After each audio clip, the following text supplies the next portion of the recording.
to Steven Spielberg and George Lucas.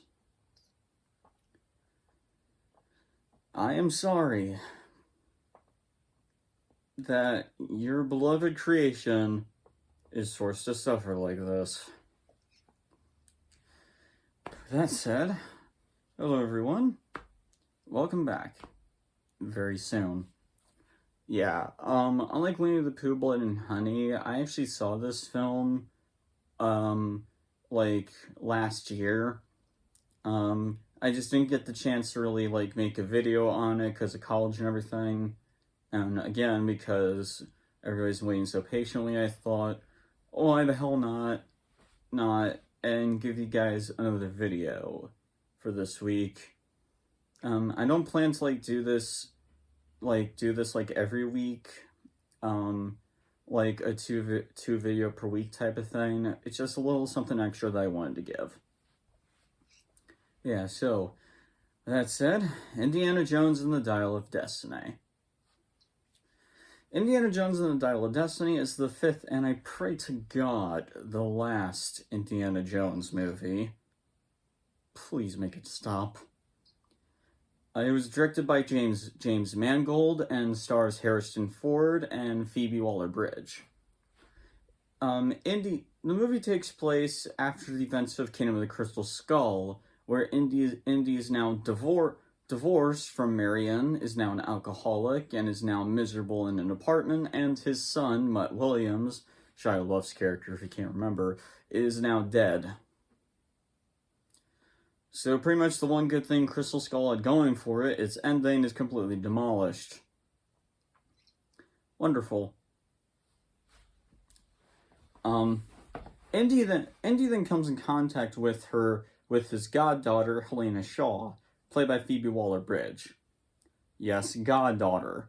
Apparently Indy had this great friend that we're only just now finding out about, who he went on adventures with and found a dial that was created by famous philosopher Archimedes. Known, not to confuse with a pigeon from Team Fortress 2. Archimedes, no! It's filthy in there. Honestly, he's not wrong. This movie is quite filthy. But I digress. Anyway, apparently some Nazis, I think the movie takes place during the Vietnam War, maybe. But apparently some Nazis, led by a Nazi scientist played by Le Chiffre from Casino Royale, they've been working as undercover scientists for the US, and now that they found out about Archimedes' dial, they want it for themselves. So Indy must go on this adventure to fix the dial and prevent the Nazis from getting their hands on it. And that's pretty much the plot. Okay. Now, when I first saw the trailer for this movie, I honestly, like a lot of people, I wasn't very excited. Honestly, I didn't have very much high hopes. I'm actually one of those few people that actually didn't hate Kingdom of the Crystal Skull. Though I am kind of biased. I was I think around 8 or 9 years old when Kingdom of the Crystal Skull came out in theaters. So when I saw it on the big screen, I really enjoyed it as a kid, and it was pretty much my introduction to Indiana Jones. And even to this day, I still have a soft spot for the movie. Kingdom of the Crystal Skull has its dumb moments, sure, but most of the Indiana Jones films do. If anything, I actually prefer Kingdom of the Crystal Skull more than Temple of Doom. Say whatever you want about Shia LaBeouf, but at least in Kingdom of the Crystal Skull, he's not annoying, whereas in Temple of Doom, you constantly have to deal with Marion and Short Round, who never shut the fuck up.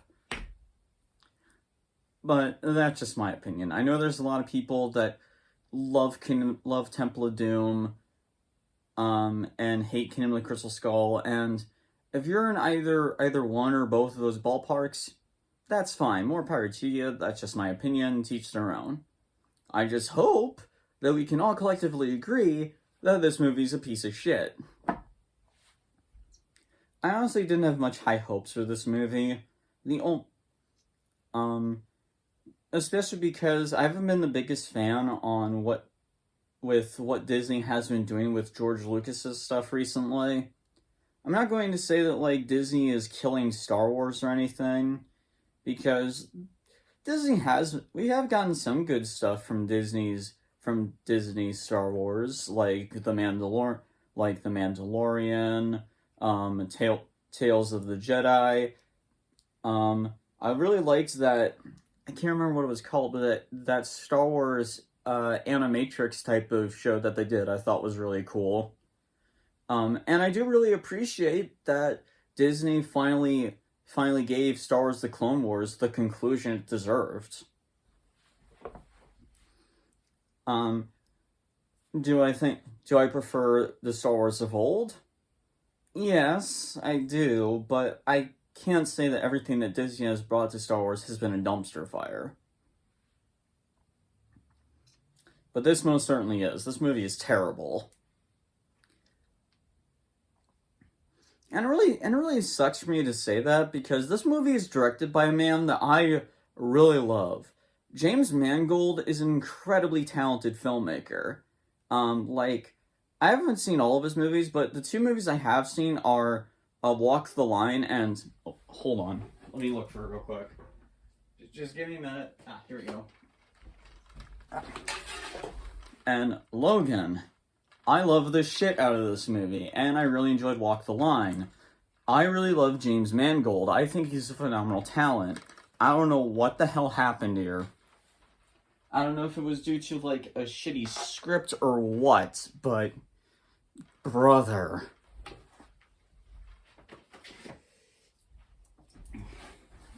Alright. I'm going to be completely honest with you. I actually hate this movie more than Winnie the Pooh, Blood and Honey, because with that movie, I knew it wasn't going to be good, but I had a small hope for this one. Not only did it not deliver, it legit made me angry. This is a terrible movie. Where to start?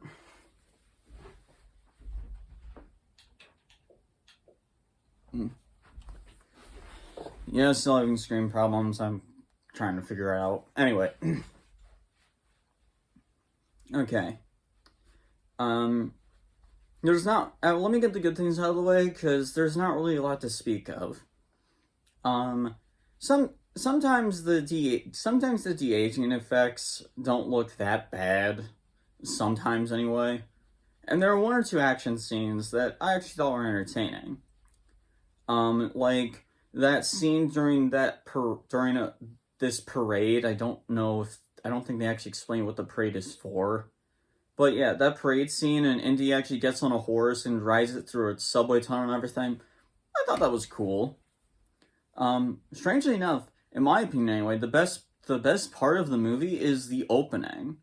Where it shows a young Indy trying to grab the dial.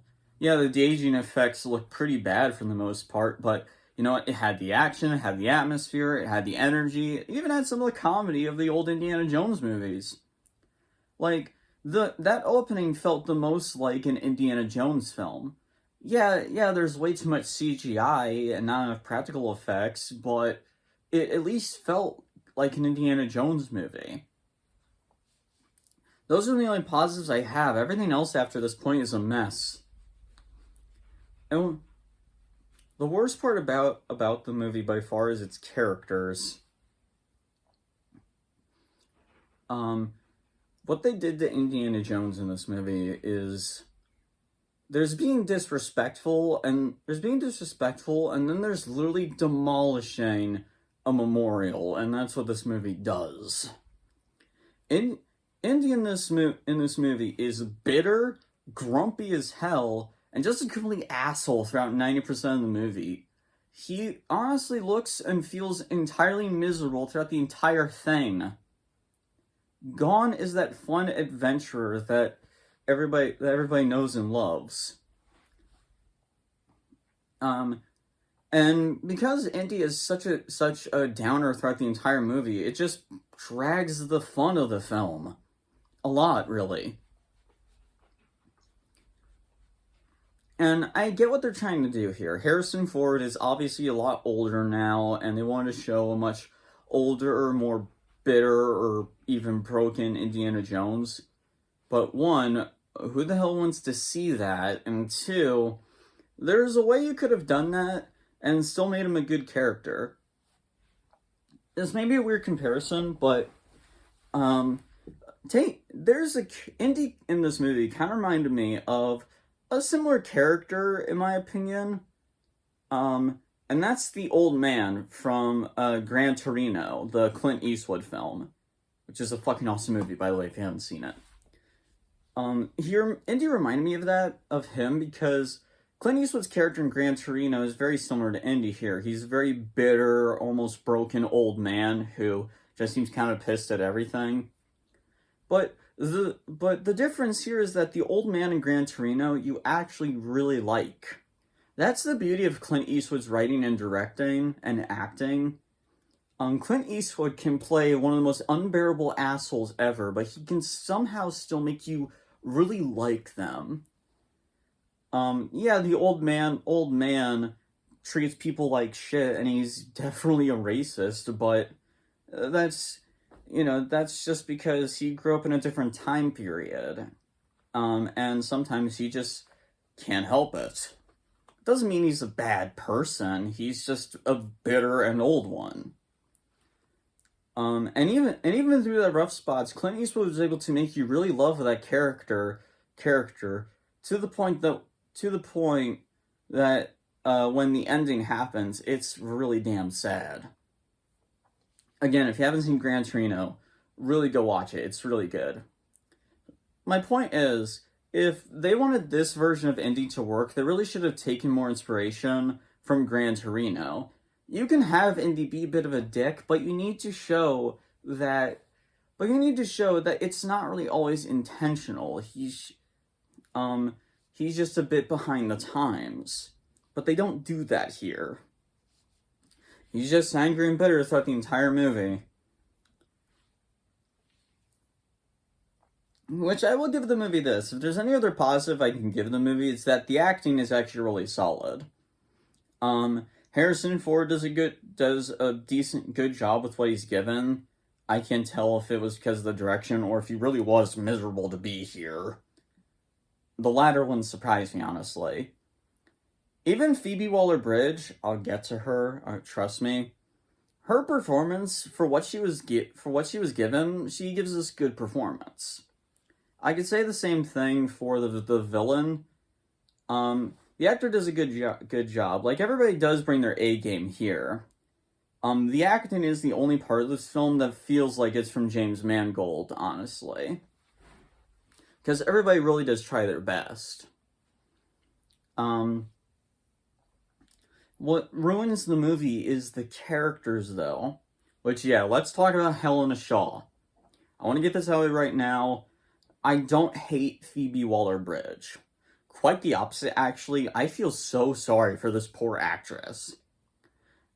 This poor woman actually has gotten a lot of harassment from people online. I think she was even sent death threats. People saying she has the face of a horse and awful shit like that. That is not okay, alright? That is never an okay thing to do, alright?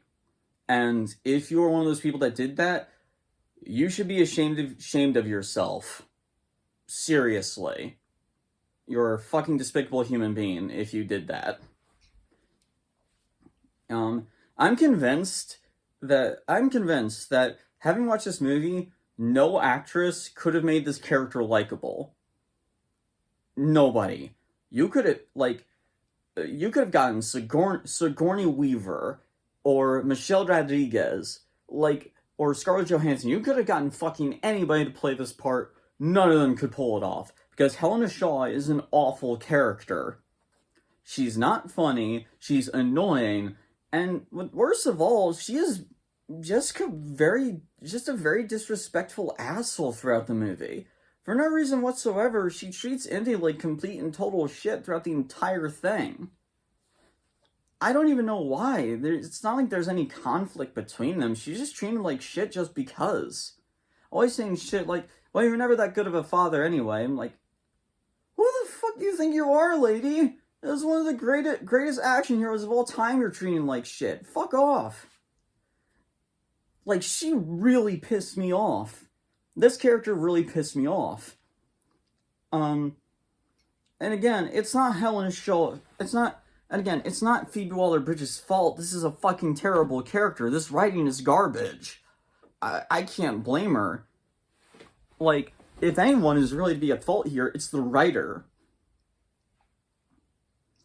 Like, Jesus, I could not stand this woman. What's worse, half the time she, tries to get Indy killed. I'm not kidding. The first minute the Nazis show up, disguised as FBI agents, the moment they show up, Helena grabs the first half of the Dial of Destiny and leaves Indy to die. She leaves an old man to die. And don't tell me that she wasn't expecting them to hurt him. She saw that they had guns. They were shooting at them. She left Indy to die. And let her godfather behind to die, for that matter. It's fucking despicable. This is a fucking awful character. And the fact that it feels more like her movie than Indy's doesn't help. As for the villain, the actor, I can't remember the actor's name, but I do know who this actor is. And I give him this. He really does try his best, but the writing doesn't really do anything to make him stand out from other Indy villains. The performance is fine, but the actor isn't really allowed to give his own energy or personality to this villain in particular. It's a damn shame, because the actor that played the villain in this played Le Chiffre in Casino Royale, a good contender for one of the best villains in James Bond's history. So I know this guy can play a good villain, but this film really gave him nothing to work with. Yeah, the action in the movie is really bad for the most part. Again, say what you're going about Crystal Skull, but at least I can remember the action scenes in that movie. I remember that big chase. I remember that big car chase in the jungle. That dude getting eaten alive by the fire ants. The aliens showing up at the end. That stupid scene of Shia LaBeouf swinging on vines with the monkeys. Hold on.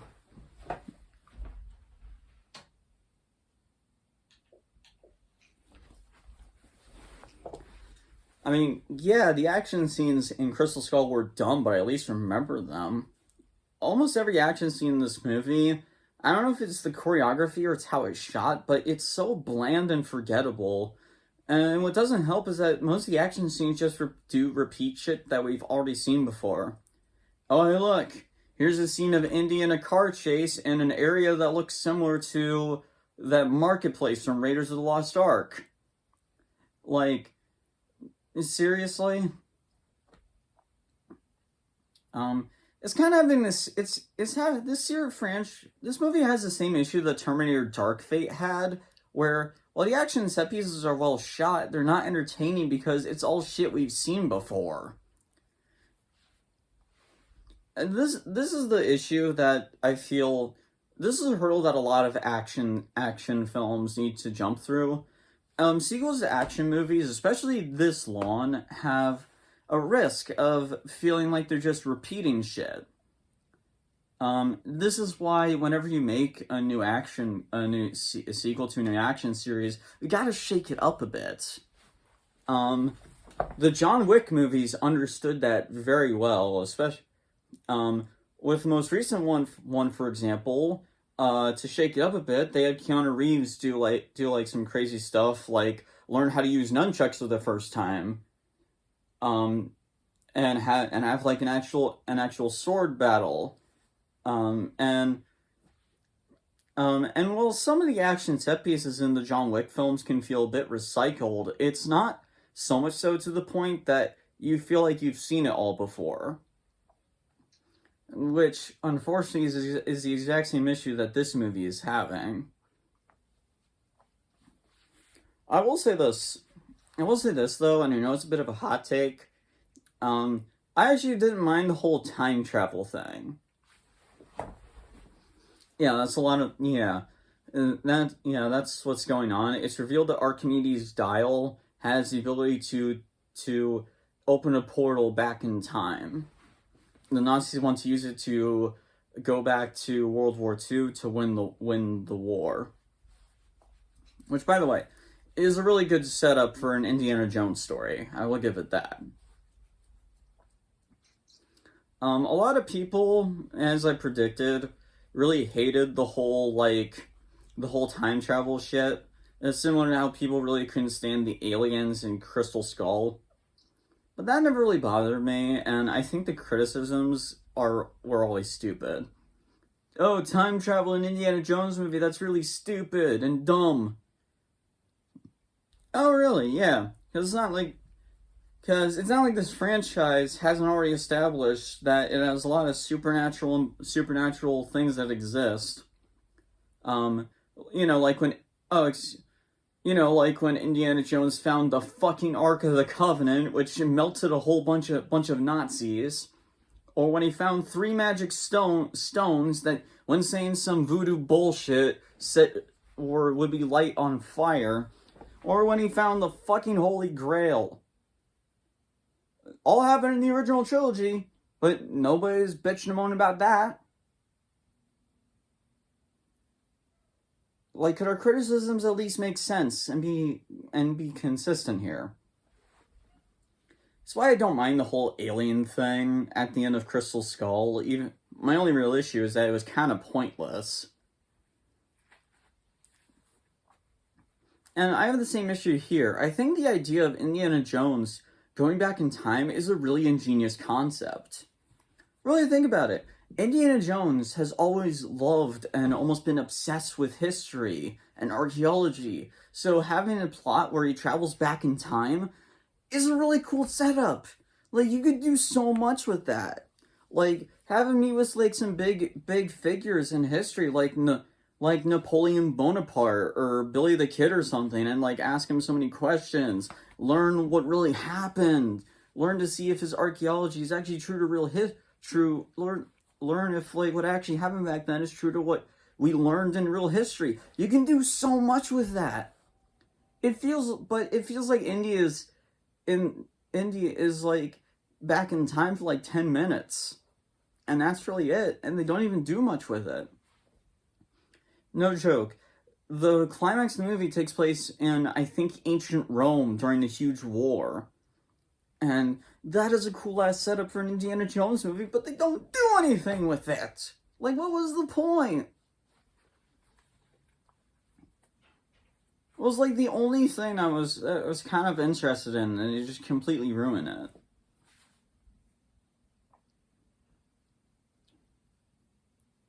It's also just really obnoxious, it's also just really annoying how the movie just completely wrecks the ending Crystal Skull had set up, which, whether you like that movie or not, at least Crystal Skull had a more satisfying resolution. Indy was retired, he got married to Marion finally, and he found out he had a son. It was a pretty decent ending. All the characters were happy. It was a good ending. So to see this movie just completely ruin it, it's terrible. And what they replace it with is just nothing but misery. This movie is just terrible. It's not even a fun type of bad. It's boring and it's just miserable to sit through. All the action scenes are boring. The characters are miserable. The plot has a good setup, but it doesn't pay off very well in the end. The villain is forgettable. This is one of the most boring as shit sequels ever. Seriously. If this is what Disney really thinks is a satisfying conclusion to Indiana Jones' story, then fuck you, Disney. This movie really shows just how incompetent and how out of the loop you are with your fans at this point. Next time, try fucking better, because this is unacceptable. So yeah, I don't recommend this movie. Don't watch it, even if you're an Indiana Jones fan. Just go watch the original trilogy again, or hell, even Crystal Skull is at least more entertaining than this horseshit. Don't bother with this movie. It is not worth your time. Alright. So, yeah, did anybody you see this boring... So, did any of you see this boring waste of time? If you did, comment below, let me know your thoughts, and I will see you all next time. Thank you for watching.